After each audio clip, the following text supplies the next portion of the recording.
కేదారినాథ్ దర్శనం మన పూర్వజన్మ సుకృత ఫలం. అది యాత్ర కాదు, యాతనలన్నీ శాంతిలో లయమయ్యే స్థలం. కేదార శిఖరాలపై ప్రతి గాలి శివనామమే మురిపిస్తుంది, ప్రతిబింబిస్తుంది. ప్రతి మంచు బిందువులో పరమాత్మ ప్రతిబింబం మెరిసిపోతుంది. మంచులాంటి తెల్లటి మనసు శివయ్యది. చల్లటి దేవుడు ఆయన. ఆయన కరుణలో వేడి లేదు, ప్రేమలో శబ్దం లేదు.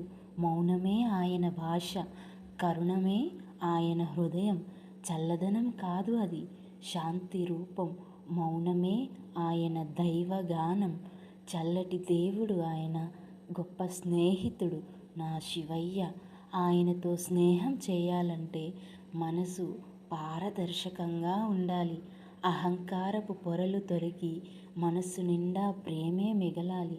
అలా నిశ్శబ్దంగా ప్రేమించే వారినే శివయ్య దగ్గరకు తీసుకుంటాడు. నిశ్శబ్దంలో పుడుతుంది నిజమైన స్నేహం. శివ సన్నిధిలో కరిగిపోతుంది మనసులోని అహంకారం. భోళాశంకరుడు మనకు నేర్పేది మన గొప్పతనం, డాంబికం, అహంకారం అన్నిటినీ ఆయన పాదాల దగ్గర వదిలేసి నిగర్వంగా నిశ్చలంగా జీవించడం. అదే భక్తి, అదే మోక్షానికి మార్గం. నిగర్వతే నిజమైన వైభవం.